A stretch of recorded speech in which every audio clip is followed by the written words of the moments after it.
bertanya kepada Ibu Hanim selaku guru pembimbing mata pelajaran ekonomi kelas 2.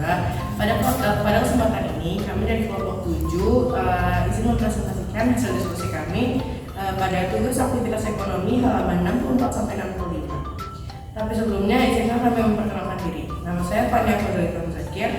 Nama saya Sabatul Rahman. Nama saya Rehan Amelia.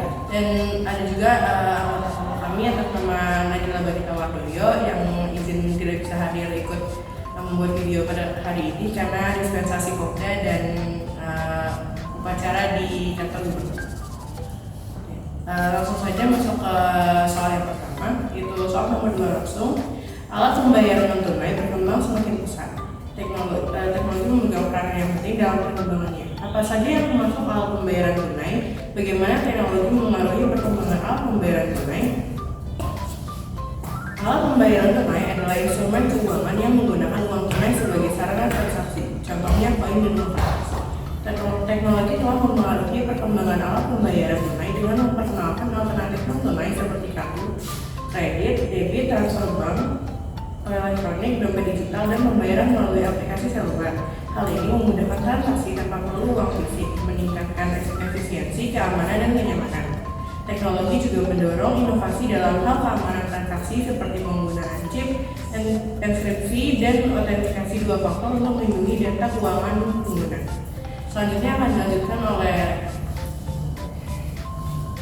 3. Alat pembayaran non tunai dibedakan jadi 3, yaitu alat pembayaran non tunai berbasis elektronik, kartu, dan kertas.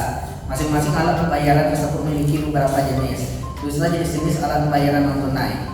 Yang pertama, alat pembayaran berbasis elektronik terbagi menjadi 3, yaitu berbasis server, kartu elektronik, internet banking, dan mobile banking. Cara penggunaannya ialah penggunaan alat pembayaran berbasis elektronik yang sesuai, memasukkan informasi pembayaran yang diperlukan dan mengonfirmasi transaksi.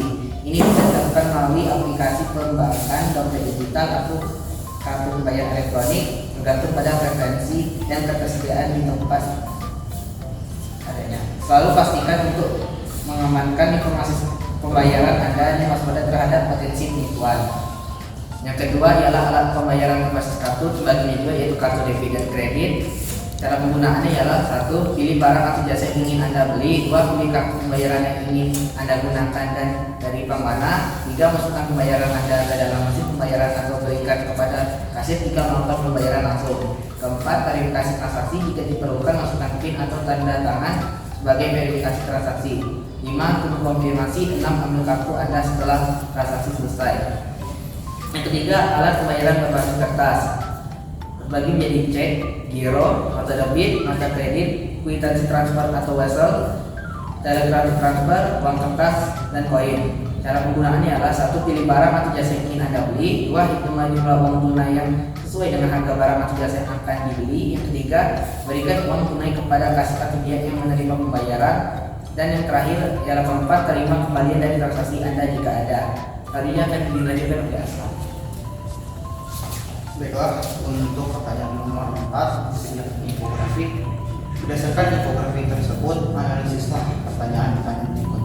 Pertama, bagian A, mengapa sebagian besar masyarakat lebih suka menggunakan dompet digital atau kelebihan dibandingkan dengan metode pembayaran yang lain? Yang pertama, dikarenakan kemudahan dan keamanan yang ditawarkan oleh dompet digital. Kelebihannya antara lain yaitu kemudahan dalam transaksi, di mana kita bisa membeli barang di mana saja dan kapan saja. Kemudian keamanan tingkat tinggi, karena pada umumnya dompet digital menggunakan PIN dan keamanannya sudah menggunakan enkripsi untuk melindungi data pengguna. Dan kemudian adalah promosi dan diskon, ketika di mana biasanya dompet digital itu memberikan promosi dan diskon kepada para pengguna untuk menghemat pembayaran mereka. Kemudian yang B, apa saja bentuk keamanan dan kemudahan dalam menggunakan dompet digital? Yang pertama, keamanan, yaitu yang pertama penggunaan kata sandi atau sidik jari untuk mengakses aplikasi dompet digital. Yang kedua, penggunaan teknologi enkripsi untuk melindungi data pengguna. Dan yang ketiga, meminimalkan risiko kehilangan dompet dan uang. Kemudian kemudahannya itu yang pertama, pembayaran dapat dilakukan di mana dan kapan saja atau fleksibel. Yang kedua, proses transaksi menjadi lebih cepat karena hanya perlu melakukan pemindaian pada QR code. Yang ketiga, riwayat keuangan lebih rapi karena semua transaksi sudah tercatat secara rapi pada sistem. Kemudian yang C, bagaimana prosedur penggunaan dompet digital. Oke, yang pertama, pengguna perlu mengunduh aplikasi e-wallet dengan mereka dari Google Play Store atau App Store di smartphone. Setelah mengunduh aplikasi, Anda akan diminta untuk mendaftar dengan mengisi informasi pribadi seperti nama, nomor telepon, alamat email. Beberapa aplikasi mungkin juga memerlukan verifikasi identitas tambahan sebagai langkah keamanan tambahan. Kemudian setelah mendaftar dan proses verifikasi selesai, pengguna dapat menambahkan saldo ke akun e-wallet mereka.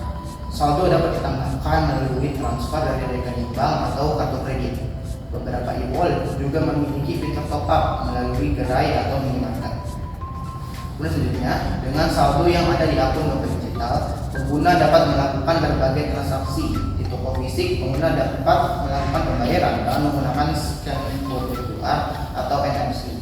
Kemudian terakhir, e-wallet dapat digunakan untuk membayar transaksi pembelian tiket pesawat, makanan, barang elektronik, dan banyak lagi.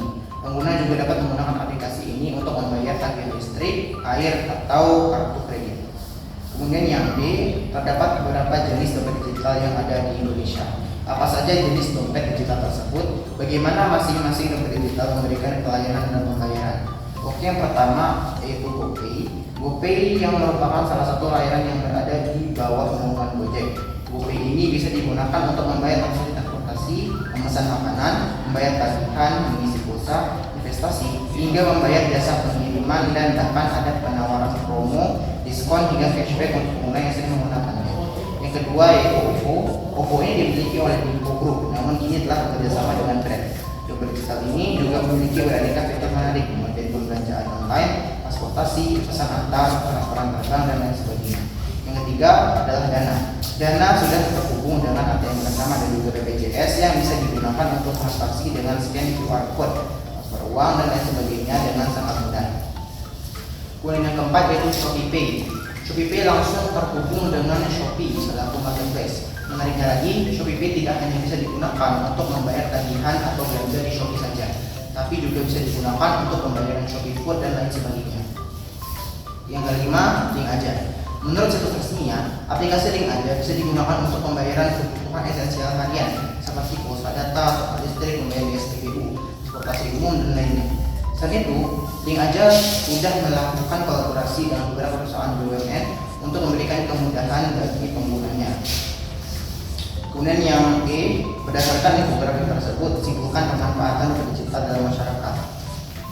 Masyarakat Indonesia cenderung menggunakan pelayanan dompet digital untuk melakukan transaksi belanja e-commerce, beli pulsa, dan transfer uang. Baiklah, sekian tadi presentasi kami pada siang hari ini. Terima kasih Pak Ibu Hakim. Kami tutup. Wassalamualaikum warahmatullahi wabarakatuh.